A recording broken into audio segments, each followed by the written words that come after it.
Salut à tous les gamers, j'espère que vous allez bien. Ce soir, on se retrouve pour une grosse vidéo consacrée à toutes les news qu'on a pu avoir lors du Nova Open. Et je dois dire qu'ils ont de la chance parce que quand on voit tout ce qu'ils ont eu, et franchement, j'aimerais que pour le Summer Day, il y ait au moins autant d'informations. Non, déjà, s'il y avait un gars de chez Games Workshop qui se déplaçait, ce serait déjà la fête.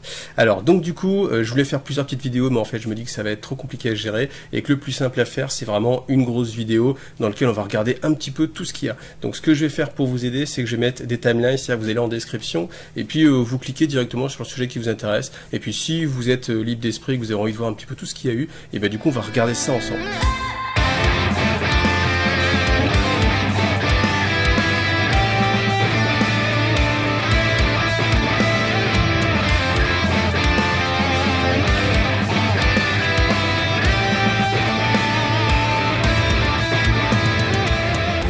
Alors, le Nova Open, du coup, c'est une manifestation centrée sur les figurines, où il y a vraiment pas mal de choses. Vous voyez, quand on regarde un petit peu tous les jeux qui ont eu un petit bonus, enfin Warhammer 40 000, Warhammer Age of Sigmar, Warcry, Middle Earth, bon, un petit peu moins intéressant, ça c'est pour moi, mon avis personnel, Necromunda, Warhammer Community, qui aura aussi un petit peu de ça, Warhammer Legends et Warhammer Underworld. Alors on va regarder, bien sûr, tout seigneur, tout honneur, on commence avec Warhammer 40 000, et on a une petite vidéo, et on va la mettre, on va la regarder un petit peu ensemble.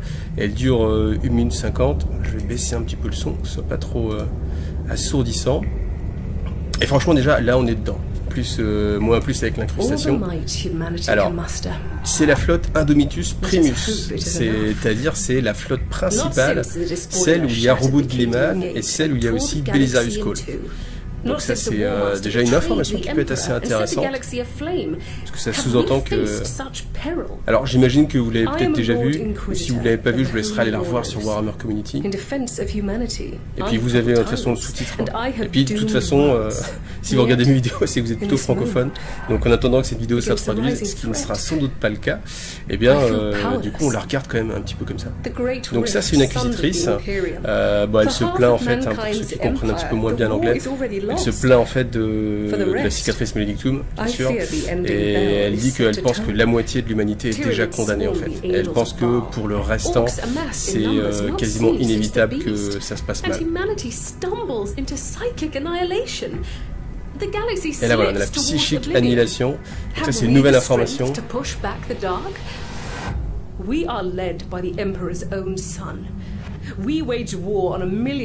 On se laisse vite absorber en fait par cette vidéo, heureusement elle dure qu'une minute 30. Mais du coup, moi tout ça, ça m'inspire beaucoup. Alors déjà ce qu'on peut voir, c'est qu'il y a un petit croiseur, une barge des batailles des Black Templars, avec cette croix, ça a l'air pas mal, parce que ça remet un petit peu en avant les Black Templars. Après Psychic Awakening, ça veut dire l'éveil psychique, donc ça peut être très très intéressant.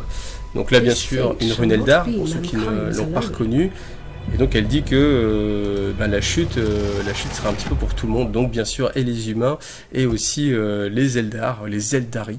Et puis on se rappelle aussi que Warhammer 40 000, la V8, ça a commencé avec Gathering Storm qui était une saga de 3 livres, qui a vraiment... créer, en fait, j'allais dire ça, mais je vais le dire, créer Warhammer 40 000 en version moderne, c'est-à-dire avec le retour de Robot de Gilliman, du Primarch, des Primarch et démons, c'est-à-dire tout ce qui est Mortarion, Magnus, etc.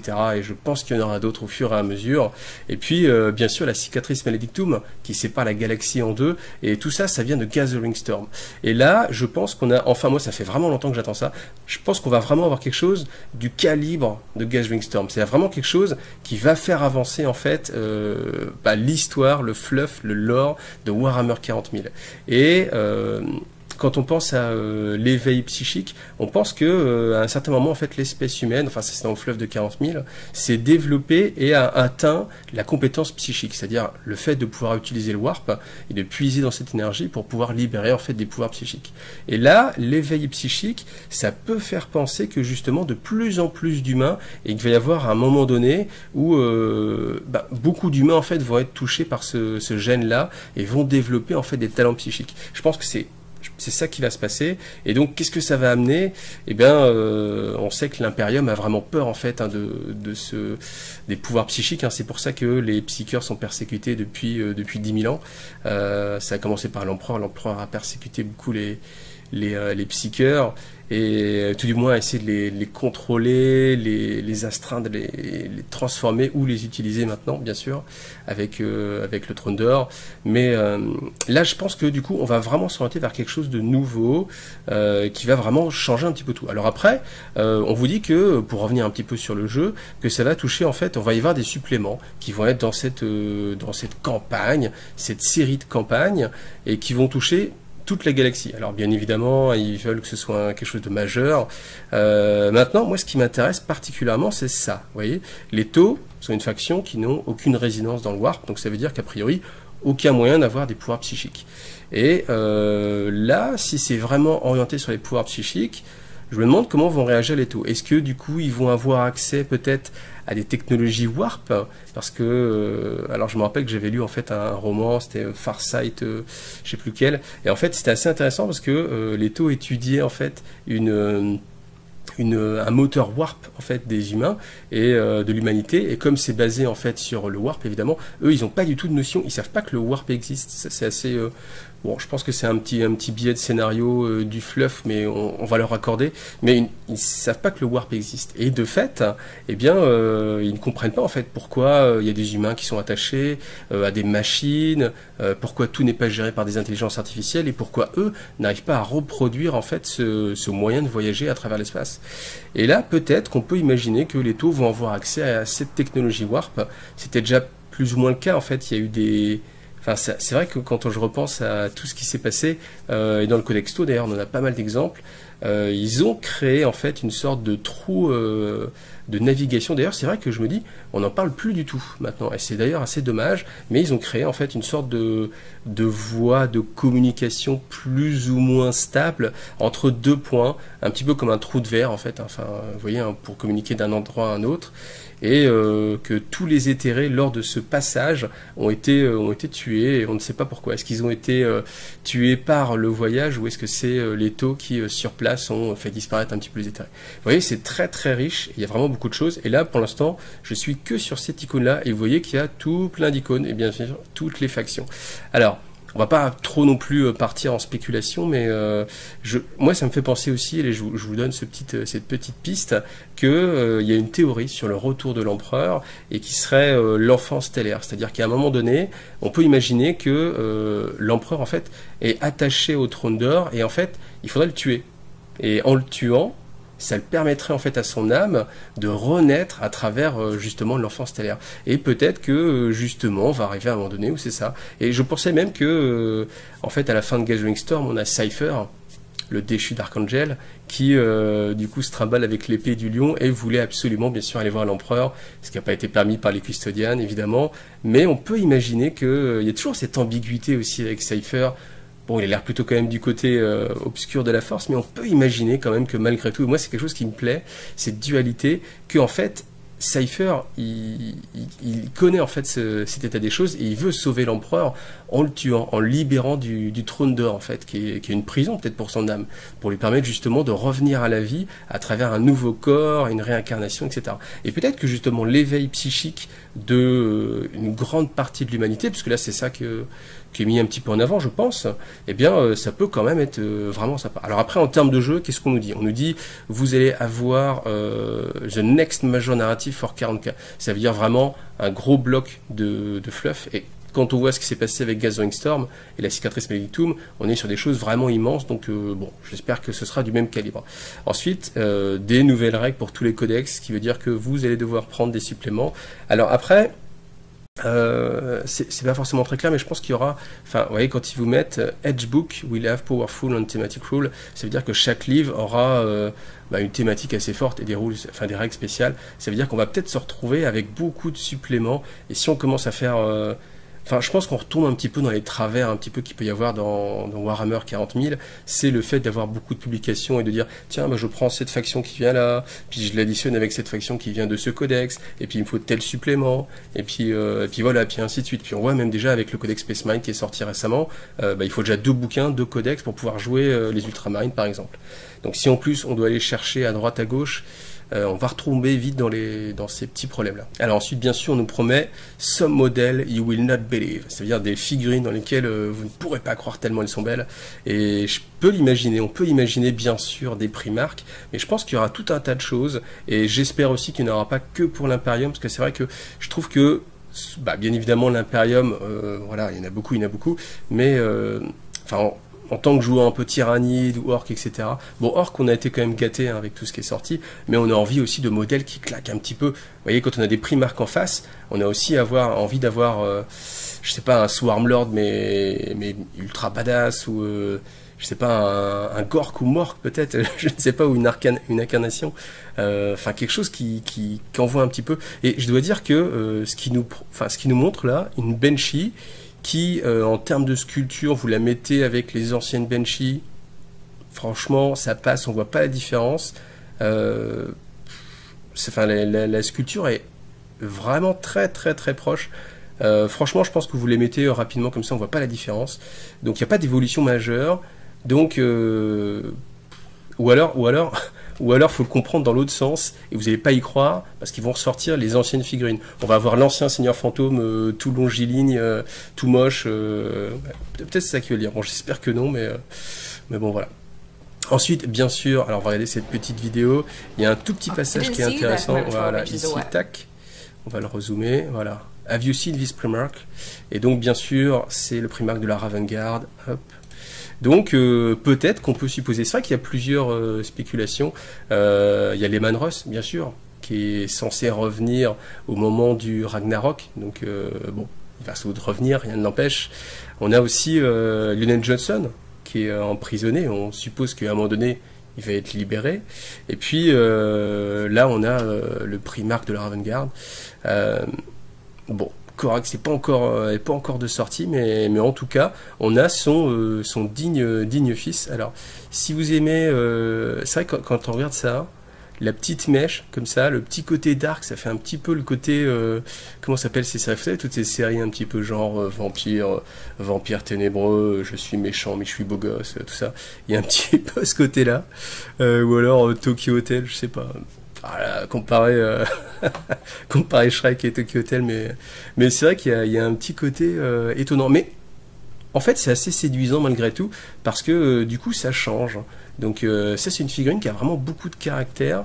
Après, j'avoue qu'il y a des petites parties, alors faudrait pouvoir la faire tourner à 360, mais j'avoue qu'il y a quand même pas mal de petites choses sympas. Alors, le double réacteur, histoire de dire on met badass, on fait double, ça je suis un petit peu moins fan. J'aurais préféré peut-être des ailettes un petit peu plus en mode corbeau, vous voyez, puisqu'on est sur la Ravengard, qui garde des plumes, qu'il a un casque Corvus, alors que du coup il a été primarissé. Il a atteint le Rubicon Press Marine Primaris, donc ça veut dire qu'en fait il a été transformé en Primaris, comme beaucoup de Space Marine maintenant. Mais après tout, pourquoi pas, hein, ça peut être une bonne évolution. En tout cas, les figurines ont plus de gueule. Quoique celle-ci, en fait, alors surtout vu sous cet angle-là, je trouve que l'écartement fait un petit peu pâteau. Vous voyez, on a l'impression que le haut du corps est pas raccord avec le bas, en fait. Où là, ça fait un petit peu Tech Marine, peut-être. L'écartement des jambes est assez prononcé. Je pense peut-être encore une fois que c'est l'angle hein, qui peut induire comme ça en erreur, mais je trouve que le haut du corps passe pas mal et le bas du corps est pas très raccord. Voilà. Mais bon, en tout cas, voilà, il a été nominé maître de chapitre de la Ravengard. Voilà. Je sais pas pourquoi on peut pas cliquer sur cette image là pour l'avoir en plus grand, mais bon bah voilà. Mais en tout cas, c'est vrai que c'est une figurine qui a de la classe, comme on peut le dire. Et puis ça sous-entend que bien sûr tous les personnages vraiment emblématiques de chaque chapitre vont se transformer en Primaris. Alors sachant que Magnus Kallgar, quand il a fait ce cheminement, alors dans le dernier fleuve que j'avais eu, c'était le premier justement à tenter cette manœuvre. Il est mort. Hein, vous savez, Magnus Kallgar doit mourir, hein, il est mort 3 fois déjà, mais à chaque fois il revient. Et il est mort lors de cette transformation. Donc c'est-à-dire qu'on est quand même sur un maître de chapitre, c'est-à-dire quelqu'un d'ultra badass, qui on va dire, ne supporte pas en fait la transformation, même si en fait il revient des morts. On peut imaginer parce qu'il avait un destin à accomplir. Enfin, en même temps, il s'est fait couper un des cœurs par Dracnier, l'épée d'Abaddon, et il est quand même là. Donc je pense que le bonhomme, il a un méga destin à accomplir. Et je pense qu'après, sur des Space Marines qui sont moins emblématiques, j'aimerais qu'il y ait quelques morts en fait, que par exemple, je sais pas, j'en prends un au hasard, Belial peut-être. En fait, ils sont tous tellement emblématiques et puis ils sont tous tellement vos chouchous que ça serait compliqué d'en faire mourir un. Mais j'aimerais bien quand même que dans le tas, il y en ait quelques-uns qui y passent en fait. Et puis que ça fasse, que ça soit un peu plus réel en fait, parce que si on a toujours le côté, ouais, les Space Marines, ils réussissent, ah là là, le mec, il est trop fort, il est mort, mais en fait, il revient des morts, il se fait couper en deux par Draknier, mais en fait, non, il réussit à survivre, etc. Et à un moment, c'est un petit peu too much, et je trouve qu'on perd le... Enfin, c'est un petit peu trop fantaisiste, et je trouve qu'on s'y perd. Mais bon. En tout cas, ça nous promet vraiment beaucoup de choses, et je pense que, bien entendu, je dévorerai tous les bouquins de Psychic Awakening et que je vous ferai des vidéos fluff là-dessus. Voilà. On va passer, mais ça c'est un gros morceau, vraiment, sur Warhammer 40 000. Alors, Necromunda. Necromunda, alors là, petit teaser, il n'y a pas grand-chose à voir, il y a juste une petite figurine à la fin. Hop, je vais essayer de vous la trouver directement. J'aurais peut-être dû faire même une capture d'écran. Alors, je suis sûr qu'il y en a un commentaire qui va faire « Hey mec, t'aurais pu faire une capture d'écran ?» C'est vrai. C'est vrai, mais en même temps, plus il y a de préparation, moins il y a de temps pour faire des vidéos. Voilà. Bon, là, on va pas voir grand-chose de plus, mais voilà, il y a un petit côté... alors, c'est difficile à dire. Après, je vous encourage à faire des recherches, en fait, et à taper Necromunda, Elmau, je sais pas comment ça se prononce, et puis comme ça, vous regarderez un petit peu les anciennes figurines, les anciens graphismes, surtout, parce que d'ailleurs, je sais même pas s'il y avait des figurines. J'ai fait une recherche rapide comme ça, et j'ai trouvé surtout des illustrations, mais...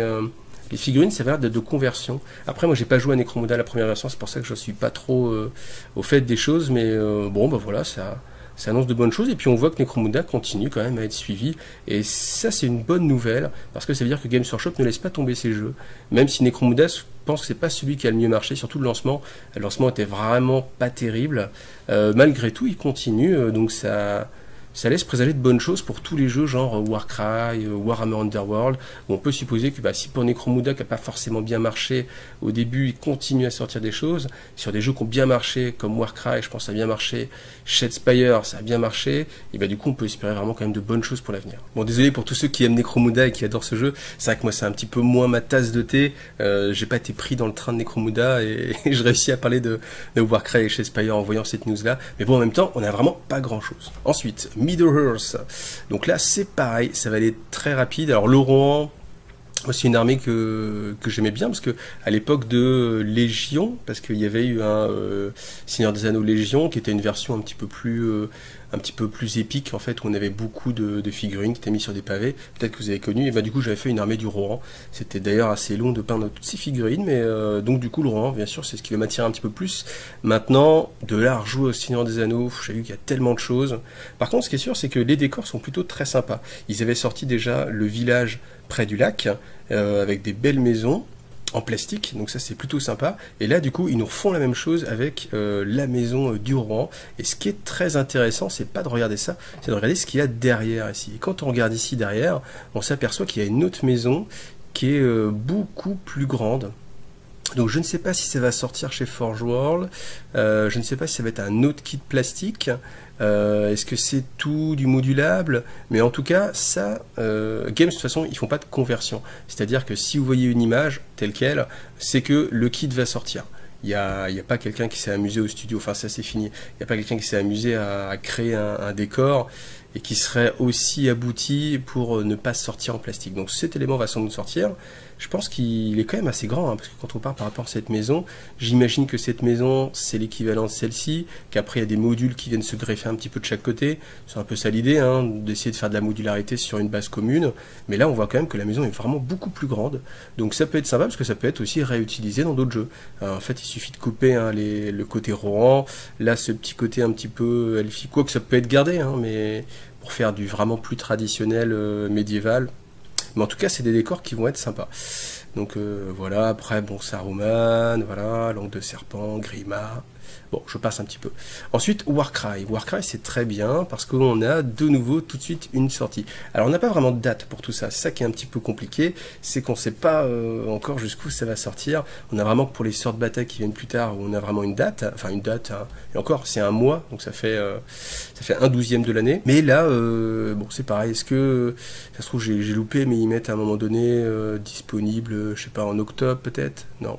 Mais en tout cas, ils vont nous sortir des une extension avec monstres et mercenaires. Donc là on retombe un petit peu sur ce qu'on avait avec Kill Team, où Kill Team nous ont sorti une version chef et une version élite.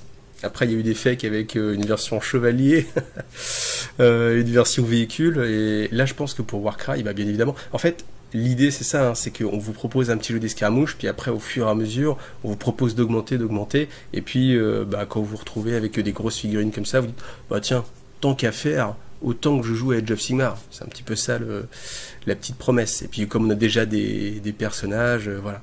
Mais donc dans ce livre-là, dans ce supplément, vous allez avoir. Alors j'imagine qu'il y aura quand même des figurines un peu exclusives, j'espère. Mais on va surtout avoir en fait des règles pour pouvoir jouer. Bah, justement, vous voyez là, je sais plus comment elle s'appelle. Elle avait un nom horrible, Darkwatt War Queen, ouais. Je crois, ouais, c'est ça. Mais c'était, enfin voilà, peu importe, la figurine était superbe, elle est superbe d'ailleurs, et je dois dire que j'avais envie de la jouer juste parce que la figurine était jolie, et si on peut la jouer du coup en tant que mercenaire ou chef un petit peu d'élite, et ben moi ça me plaît tout à fait. Alors après, on n'a pas encore trop de visu sur comment on va jouer en fait les gros monstres. Est-ce que ça va être du coopératif à 2 contre un monstre? Est-ce que ça va être un monstre qui va apparaître à la place des petites apparitions qu'on a? Je sais pas. Ça peut, c'est plusieurs pistes, mais en tout cas, bon, ça aussi c'est très intéressant, et bien sûr, je ne manquerai pas de vous en reparler. Alors après ça, alors Warhammer Age of Sigmar, vous savez que c'est un petit peu moins aussi enfin pas ma tasse de thé, mais c'est vrai que je peux pas être sur tous les jeux. Je suis déjà sur beaucoup de jeux, je trouve. J'essaie de faire un max, mais c'est vrai qu'Age of Sigmar, bon, c'est un petit peu le maillon faible d'Iggy TV, mais honnêtement, on va regarder un petit peu la vidéo. Je vais baisser un petit peu le son. Voilà. Et quand on regarde ça, on fait waouh. Là, on n'est pas sur du Khemri. Ça ressemble pas à du Khemri. Ça ressemble pas à du Roi des Tombes. Enfin, ça ne ressemble pas à tout ce qu'on a déjà vu en fait. Et il y a vraiment, je trouve, une patte artistique qui est hyper développée. Alors après, c'est très... Enfin, quand on voit ça, là, tu fais waouh. Donc j'ai vu ça, j'ai fait... C'est fou. C'est fou. Et en plus, bon, il y a un petit côté... Là, on peut s'arrêter sur cette image-là, parce que déjà, là, il y a beaucoup de choses à dire sur cette image-là. Déjà, je le dis tout de suite, il y a les décors qu'on peut voir ici en arrière-plan. Vous voyez, là, tous ces crânes comme ça. Alors, si vous n'aimez pas les crânes, là, vous n'allez pas être gâtés. C'est vrai qu'ils avaient tendance à un petit peu moins en mettre. Bah, c'est pour justement se concentrer sur cette sortie-là. Et là, on voit donc une sorte de porte, peut-être, avec des étages. Ça fait très bien pour jouer à Warcry, justement. Et là, on voit justement le style des nouvelles figurines. Et celle-ci, honnêtement, moi, ça me fait penser beaucoup à Alien. Alors, je sais plus lequel, parce qu'il y a eu beaucoup d'Aliens, mais ce côté un petit peu Giger, avec ce côté un petit peu... peau, carapace, os, mais organique. Enfin, de toute façon, l'os, c'est organique, certes. Mais, ouais, je sais pas, il y a un côté... Enfin, il y a vraiment un parti pris très prononcé, et on n'est pas sur de l'égyptien squelette. Ça c'est sûr, on n'est pas là du tout là-dessus, surtout quand on voit en fait ces deux alliés, alors enfin ces deux gardes du corps, là. Enfin il y a tellement de figurines que on va les regarder après, hein. Vous voyez, hop, si je reviens un tout petit peu en arrière, clac, vous voyez là, en plus là avec l'ouverture, alors ça, je vous disais tout à l'heure que Games ne faisait pas des conversions exprès, mais ça quand même, ça a l'air vraiment très très grand. Après on se rappelle aussi des tours immenses, enfin de la citadelle de Khorne qu'ils avaient sorti aussi, donc on peut imaginer aussi que ça peut pouvoir sortir, mais bon, voilà, en tout cas, ça envoie. Et c'est vrai que ce que je veux dire, c'est que, alors que je suis pas trop attiré par la Medfan, là, franchement, ça me parle. Et puis surtout, quand on pense les aussi Archbone Reapers, quand on pense aussi à la peinture, en fait, c'est ça aussi, hein, le octobre. Là, voilà, pré-order en octobre, voilà. Quand on pense en fait un petit peu à la peinture d'une armée, on se dit ouais, je vais partir sur une armée, mais ça va être il y a combien de figurines à peindre, oh, ouais, j'ai un schéma de couleur, je le fais sur une, mais en fait ça va être trop long. Et souvent c'est ce qui nous empêche plus ou moins de faire, de franchir le pas. Et là en fait, avec les contrastes, je pense que là ça va être super top. Alors quand on voit en fait ces figurines là, on peut se dire qu'il y a quand même une grande partie osseuse. Là vous mettez un bon coup de contraste os, je sais plus comment il s'appelle, la Skeleton Horde. Voilà, d'autres petites couleurs par-ci par-là. On travaille un petit peu le bouclier. On n'est pas obligé d'ailleurs d'aller aussi loin, parce que là c'est quand même pas mal peint, hein, vraiment. Et même là le doré, là j'aime beaucoup, là ici, là le doré sur le vert, ça ressort pas mal. D'ailleurs on pourrait faire le bouclier vert, mais bon. Mais tout ça, c'est... il y a tellement à dire. Mais en fait, tout ça, je me dis que ça peut vraiment encourager à se lancer. Et alors, je pense pas que je vais franchir le pas sur Age of Sigmar, mais c'est vrai que ces figurines, elles sont quand même sexy. Et là, vous voyez, en fait, alors l'idée des Ossiarch Bone Reapers, c'est que ce sont de constructs, en fait, faits à partir... C'est pas, en fait, un animal mort qui a été réanimé, comme un cheval mort qui a été réanimé, mais en fait, c'est on prend plusieurs os qui viennent de différents animaux. Là, vous voyez, hein, une sorte de rhino, une sorte de cheval, un méga ptérodactyle de la mort. Et puis, en fait, on tac, tac, tac, on construit en fait quelque chose avec, et on lui met une âme, en fait. Voilà. Et c'est ça le principe des Bone Reapers, on va les appeler comme ça. Et donc, ça permet en fait de faire des figurines. Enfin, vous voyez, quand vous voyez ce cheval, là, on va l'appeler ça un cheval, enfin cette monture, par rapport à un cheval squelette, bah, carrément, ouais, là, ça a carrément plus de gueule. Donc c'est ce que ça permet. Ah, on peut pas. Ah oui, ça c'est vraiment relou avec le site. Tac. Mais ces figurines ont vraiment un parti pris très personnel. Franchement, ça ressemble à rien d'autre en fait. Hein. C'est vraiment très personnel. Autant les Khemri, on se disait, c'est des morts vivants égyptiens. Autant là on monte ça. Bah, je sais pas, bon, ça évoque un petit peu la mort, les esprits, certes. Mais on peut pas trop le rattacher en disant ah oui, j'ai lu un petit peu les commentaires, genre un petit peu ouais, c'est les nécrons du passé, ouais, je sais pas si le parallèle est si facile à faire. Bon, ça bien sûr, là on pense à Star Wars avec General Grievous. Alors ce que je trouve un tout petit peu raté dans ces figurines, peut-être c'est l'espacement qu'il y a ici. Je pense que si un jour j'ai à les faire, je verrai, mais je couperai un petit peu cette partie-là pour coller en fait l'épaule directement contre le corps. Je pense que ce serait plus sympa. Mais en tout cas, ça c'est des figurines aussi qu'on voit sévères et qui donnent envie. Alors en fait, l'idée c'est qu'ils ont 4 têtes et qu'en fait, suivant ce qu'on tourne, en fait, ils changent de personnalité. Donc j'imagine qu'en termes de règles, vous allez choisir une règle spéciale, genre plus 1 en endurance, je sais pas, plus 1 en défense, enfin des choses comme ça, j'imagine. Ça aussi, c'est une figurine très très j'allais dire emblématique de l'armée. Après on voit que ça, mais c'est pareil, enfin là avec tous les morceaux de pattes. De l'autre côté on voit il y a une roue en fait, on le voyait tout à l'heure, il y a un squelette en fait qui est en train de faire tourner un petit peu comme un rat. C'est vraiment super super novateur en fait. Même vous voyez le squelette, ça ressemble pas à un squelette, c'est ça qui est fou, c'est que ça ressemble ouais, aux aliens de Covenant quoi. Enfin pas aux aliens mais aux architectes je crois, c'est ça qui s'appelle. Donc voilà, et, cette figurine, elle est folle. Enfin, ça, c'est fou. Alors après, en termes de... Alors c'est une figurine, je pense, qui va gagner quelques Golden Demons, parce qu'il y a tellement à faire dessus que voilà, il y a vraiment de quoi se faire plaisir. Mais, enfin, vous voyez, ce côté-là, là, ça ressemble vraiment pas à un squelette, ça ressemble vraiment ouais, aux architectes, quoi. Prendre un petit peu de tout. Bon, bah voilà. Après, il y a aussi ce côté samouraï, qui est assez intéressant, qui change un petit peu. Et bon bah voilà.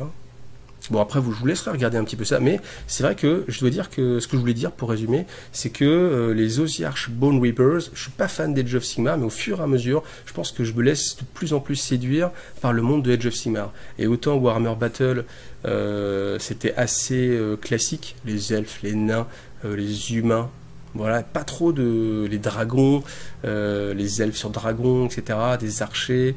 C'était assez classique. Autant là, je pense que sur Age of Sigmar, ils prennent vraiment leur propre chemin avec, en s'éloignant le plus possible de ce qui existe déjà. Et ça, c'est vraiment très caractéristique des nouvelles factions qui sortent. Et enfin, quand on voit les idées de Ned Deepkin, c'est du jamais vu en fait. Donc après, on aime ou on n'aime pas, mais au moins il y a un fort caractère, et c'est vrai que moi je me laisserais plus facilement embarquer un petit peu là-dessus. Voilà. Alors ensuite, Warhammer Hero, ça c'est pour décerner des prix aux gens qui vous semblent les meilleurs dans le hobby, ou les plus, voilà, ce que vous avez envie, donc voilà. Après, je sais pas s'il y a d'autres gens que des Anglais qui ont gagné, peut-être. Passe. Ensuite, Warhammer Underworld, on vous parle un petit peu des Grand Masters, donc c'est-à-dire une sorte de championnat interpays, etc. International même. Donc on parle pas des nouveautés de la V3 par exemple. Donc bon, bah, on va passer un petit peu. Warhammer Legend, alors ça c'est assez intéressant, c'est qu'ils vont vous sortir une sorte de compendium des anciennes figurines avec leurs règles. Donc là bien sûr on aura plein de Space Marine non primaris, et l'idée ce sera que ces règles-là ne bougeront plus et ne seront plus réactualisées. Donc il conseille bien sûr de ne pas le jouer en jeu compétitif, de le jouer vraiment entre amis, de plutôt s'en passer quand vous faites un tournoi, mais ça permettra de pouvoir jouer en fait tous les anciens modèles. Voilà. Alors, je sais pas quel est le but en fait trop dans cette manœuvre, peut-être vraiment de s'adresser à la clientèle en fait, je veux dire, la plus large possible, pas que le tournoyeur, mais celui qui est justement à des vieilles figurines et je sais pas si le but c'est de se dire tiens on va vendre des anciennes figurines, parce que je pense que ça peut être assez compliqué à gérer en termes de stock, donc enfin je trouve pas que commercialement parlant ce soit le truc le plus fructueux, mais je pense qu'au contraire c'est quelque chose qui s'adresse vraiment au cœur des joueurs, ou au cœur du hobbyiste, et de lui dire t'as des vieilles figurines, et ben écoute on va t'en faire des règles, tout simplement. Voilà. Alors ce sera pas forcément équilibré, mais fais-toi plaisir, et de toute façon on sait que tu es un joueur qui joue pour le fun, donc avec des gens qui jouent pour le fun, donc ça posera pas de soucis. Voilà. Alors ensuite, Angel of Death, il y a beaucoup de choses hein, dans cette review. Donc là on parle d'une série animée qui va être basée sur les Blood Angel, évidemment, hein, Angel of Death. Quoique ça peut être aussi les... Moi j'étais parti sur les Blood Angel parce que c'était rouge. Est-ce qu'ils nous mettent... tac. Je crois que Captain Strike-User Sword of Ball, ouais c'est ça, c'est pour ça que j'étais monté Blood Angel. Non parce qu'après, les anges de la mort, ça peut être les Space Marine en règle générale. Et après je me dis, mais pourquoi j'étais parti sur les Blood Angel? C'est pour ça. Donc voilà, on n'en sait pas grand chose, mais bon... Enfin franchement, le jour où ils nous sortent un vrai film, une vraie licence Warhammer 40 000, enfin là je pense que tout le monde fonce dessus. Et je trouve ça étonnant, parce qu'ils vendent vraiment en fait beaucoup leur licence. On va retrouver des jeux de société, des romans, enfin même des BD, etc. Warhammer 40 000, mais pourquoi pas plus de séries animées. Et puis ce qu'on avait eu à l'époque, je sais pas comment ça s'appelle, il y avait une série qui était sortie, qui était nulle, hein, ça on peut le dire, je sais plus comment ça s'appelait, je sais plus, Chaplin, ou je sais pas quoi, un truc, enfin ça donnait pas vraiment envie de jouer à 40 000. Et quand on voit ce qui peut être fait par des fans, bon, certes avec beaucoup de talent et de temps de travail j'imagine, mais on peut se dire que si on paye des gens pour y travailler à plusieurs, il y a moyen de faire quelque chose quand même qui aura de la gueule. Rien qu'à voir les cinématiques aussi qu'on peut voir dans des jeux comme Battlefield Gothic, des choses comme ça, on peut se dire, bon, quand est-ce que vous nous faites un film les gars, quoi. Donc bon, ça fait pas trop rêver ces images-là, mais bon, on verra. Alors bien sûr, ça, c'est quelque chose qui attend depuis longtemps, que tout le monde attend depuis longtemps. Hop, on va baisser un petit peu le son. On va passer, tac, voilà. Donc j'aime bien leur nouveau style de vidéo aussi, enfin c'est un style qu'on a vu déjà depuis longtemps, mais c'est vraiment des vidéos assez travaillées, qui donnent vraiment envie avec ces successions de plans, c'est la musique qui va bien. Alors sur le look des sorts de bataille, j'avoue que je suis quand même un petit peu étonné qu'ils aient pas été un petit peu plus loin. Enfin, elles passent très bien avec les anciennes sorts de bataille. Et enfin surtout les séraphines. Là, par contre on sent qu'elles sont quand même plus élancées. Hein. Les sorts de bataille elles-mêmes, elles sont plus élancées. Les séraphines par contre ont l'air de ressembler quand même pas mal. Les séraphines étaient déjà en même temps bien réussies. Et bon bah voilà. Ils n'ont pas voulu trop changer. Novembre 2019. L'attente enfin. Par contre, là, je ne sais pas ce que ça annonce, mais on va vous sortir une boîte avec le codex et 25 miniatures. Donc, à ma connaissance, il n'y a jamais eu de packaging disponible hors la VPC. Et en fait, c'est des faux bundles, hein, c'est juste qu'ils mettent des trucs ensemble, ils vous disent hey, on vous a fait le bundle Start Collecting démarrage méga armé trop de la balle. Mais en fait, c'est juste qu'ils ont pris les trucs ensemble, ils vous les habillent pour qu'il n'y ait qu'un seul clic à faire. Et en fait, là-dessus, là, on va avoir une boîte avec le codex à l'intérieur. Donc bien sûr, j'imagine, enfin j'ose espérer que le codex sera aussi disponible séparément. Après, reste à savoir combien va coûter cette boîte. Parce que c'est vrai que si vous aimez que le fluff, je sais pas. En même temps, je me dis, ils sont capables aussi de... Mais en fait, l'idée, c'est que sur les sorts de bataille, pour moi, il y a quelque chose qui me paraît étrange dans la façon dont c'est sorti. C'est-à-dire que ça fait longtemps qu'ils nous en parlent. Ça fait 2 ans qu'ils Alors j'allais dire qu'ils nous saoulent. Franchement oui, les limites qui nous saoulent avec les sorts de bataille, parce que ça fait un peu l'effet du soufflet où on vous parle des sorts de bataille. Attention, on va bientôt, Among Us ça va sortir. Regarde, il y a un post-it qui a marqué Sister of Battle à côté de Thunder en plastique. Et tu fais waouh, les sorts de bataille en plastique, pourquoi pas carrément. Et puis en fait le temps passe, il se passe rien. À un moment donné ils font oh regarde, un backpack. Ouais, enfin, ça ressemble à un backpack qu'on a déjà vu, ouais. Oh regarde, une épée, etc. Et ça dure, ça dure. Et quand je vois le travail par contre qui a été fait sur, je reprends les Bone Reapers là, sur Warhammer Age of Sigmar, je me dis, pourquoi sur une armée qui est complètement nouvelle, où il y a un vrai travail à réaliser sur la création de nouveaux concepts, sur le travail des nouveaux concepts, sur les Sisters of Battle, bon, il y a quoi comme nouveau concept? La machine de pénitence, elle a été un petit peu redesignée. Je pense pas que ça demande plus de travail que de redesigner les Buggy York par exemple, côté quand même 5 a été refait. Et pourtant, ça fait 2 ans qu'ils nous en parlent, 2 ans de teasing. J'avoue que moi, autant j'étais hypé aussi au début, autant là, ouais, ok, on va enfin avoir la vérité, ouais, ok, les filles ont l'air jolies, mais il y a un moment, franchement, j'ai le sentiment, tout ça pour ça.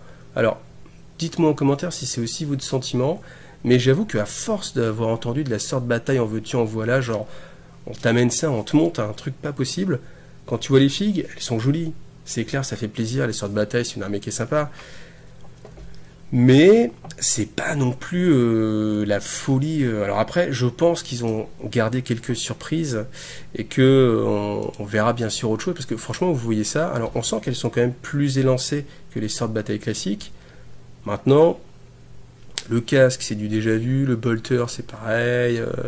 Enfin, c'est des sorts de bataille, quoi. Le design n'a pas changé. Alors après, je peux comprendre la notion de on ne change pas le design, mais ouais, enfin, est-ce qu'il y a besoin de 2 ans de travail pour sortir quelque chose qui existe plus ou moins déjà avec quelques petits ajustements? Je sais pas. Franchement, peut-être que je me rends pas du tout compte et peut-être qu'il y a plus de travail qu'il y paraît, mais c'est pareil, la machine de pénitence, ouais, elle est réussie, mais ouais, je sais pas. La chamonesse aussi, elle est cool, mais... Enfin voilà, on arrive à la fin, et je vais terminer sur cette note un petit peu plus lassée, en fait. J'avoue que moi, je suis un petit peu lassé d'entendre parler des sorts de bataille depuis aussi longtemps, et puis au final, les figurines sont cool, mais... bon, les mecs, 2 ans pour ça, j'espère qu'il y aura autre chose derrière, et qu'il y aura vraiment une lame de fond un peu plus badass sur les sorts de bataille, voilà. Et ben en tout cas, j'espère que cette vidéo vous a plu. J'ai essayé de la faire la plus... Enfin, de mettre tout ensemble, vraiment, parce que j'avais beaucoup de choses à dire, et puis j'avais fait plusieurs vidéos, je pense que je m'en serais pas sorti niveau montage, mais vraiment, moi, ce que je retiens, c'est ça. Ça, je suis sûr que cette figurine, elle va gagner un jour à Golden Demon. Ça, c'est un ou plusieurs, ou le Effort Chosen 2000, je ne sais pas combien, 2020 peut-être, mais il y a tellement à faire, et il y a tellement de boulot de peinture de fou dessus, que vraiment, ça va envoyer, voilà. Et puis après, alors mon top, je sais pas, c'est difficile de faire un top. Franchement, pour l'amour du fluff, j'ai vraiment envie de voir ce qui va arriver avec Psychic Awakening. Parce que si vraiment ça avance, moi c'est ce que j'attends en fait dans Warhammer 40 000, et c'est vraiment ce qui m'a fait plaisir avec la V8, avec Gathering Storm, ça je le répète depuis longtemps, mais c'est l'avancée du fluff. Quand on a vécu, ouais, je sais pas, 20 ans avec 40 000, ou attention, bientôt la fin, etc. Mais il se passe rien. Le moment où, paf, il y a la cicatrice Maledictum, mais paf, on avance vers l'avenir. Il y a les Primaris, il y a Reboot Guilliman, le retour, etc. Ouais, moi j'ai envie de savoir la suite et j'ai vraiment envie d'être emmené dans cette histoire. Voilà. Et bien, écoutez, j'espère que cette vidéo vous a plu. Merci à tous ceux qui me soutiennent. On approche bientôt des 10 000 abonnés. Ça va être franchement super. On approche aussi bientôt du Summer Day. Donc je vous invite aussi à aller regarder un petit peu sur la chaîne. Ça va être un événement qui va se passer sur Tours le 15 septembre, donc dans 2 semaines à peu près. Donc ce sera une manif multijoueur avec vraiment plein de jeux. Donc, si vous voulez découvrir des nouveaux jeux, je suis sûr que presque personne n'aura joué à tous les jeux. C'est impossible quasiment de tout ce qu'il y aura. Donc voilà. Bah, écoutez, merci à vous et à bientôt.